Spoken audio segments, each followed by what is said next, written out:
So many people ask me to talk about this, so I'm sorry I'm a little bit late on it. I honestly don't know why so many people ask me to talk about this, because I feel like I just talked about this. Anyway, here's something that happened recently.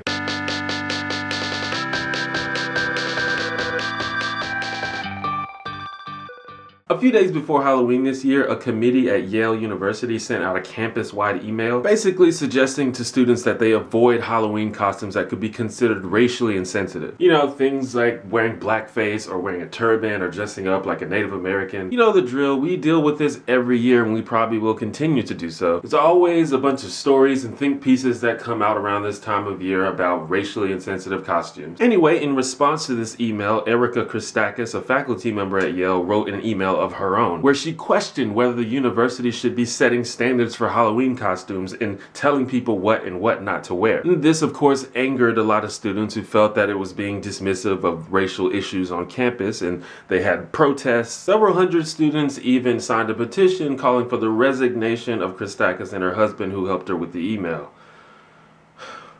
And the debate has grown beyond just Halloween. And in fact, this is something that people have been talking about for a while now. This whole battle between being sensitive and the right to free expression, especially on college campuses. And like I was saying, I literally just made a couple videos about this. So if you've been paying attention or if you've been around, you probably know what I'm going to say. Now, I don't necessarily have a problem with the university telling people that they should avoid being racially insensitive. I also suggest that you avoid being racially insensitive. You should do that. If I can quote the John Oliver show last week tonight, how is this still a thing? Like, either people don't understand that these kinds of costumes piss people off, which seems unlikely to me, or they do understand this and they just don't give a shit, which is douchey. Don't be a dick. Like, how hard is it to not be a dick? Wear something else. You already look ridiculous anyway. But see, the only potential problem is that this was a campus-wide email sent from a university committee. Like, it sounded very official. It sounded like a rule or a law. Like, there were even guidelines and shit about what you should and shouldn't wear. Even if it was posed as advice or a suggestion,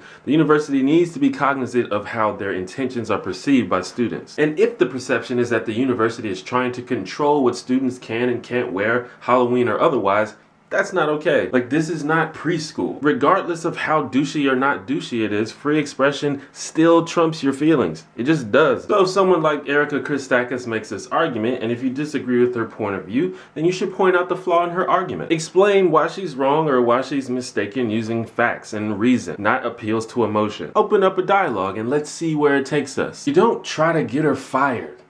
Jesus. When your immediate reaction to someone you disagree with is to try and silence them, that makes it look like you don't actually have an argument. And honestly, I think this is the case a lot of the time. People don't actually have a rational, objective argument to make. They just have feelings, and they want those feelings to be validated. And this idea is highlighted by an op-ed that was submitted to the Yale Herald, which is the undergraduate newspaper on campus. A student called Jency Paz wrote, "I don't want to debate, I just want to talk about my pain." Alright, so that's obnoxious. Anytime you find yourself saying, "I have no interest in a thoughtful back and forth conversation. I just want to moan and yell at people and not have to worry about being criticized," yeah, you're being an asshole. Now, a lot of this debate seems to stem from the fact that people want to consider Yale a safe space that they can call home. Now, if you feel physically threatened, if you think your life or well-being or personal safety is in danger, please speak up about that. Please yell about it. Please point out the source of that fear. But if by safe space you mean a place where you can walk around and never have to worry about being offended or being triggered, no, that's not how the world works. Maybe your blog is your safe space or your home or some group you're in, but the world, the outside world, including your campus, is not a safe space. You do not have the right to not be offended. If you think it is the responsibility of other people to coddle you and hold your hand through life,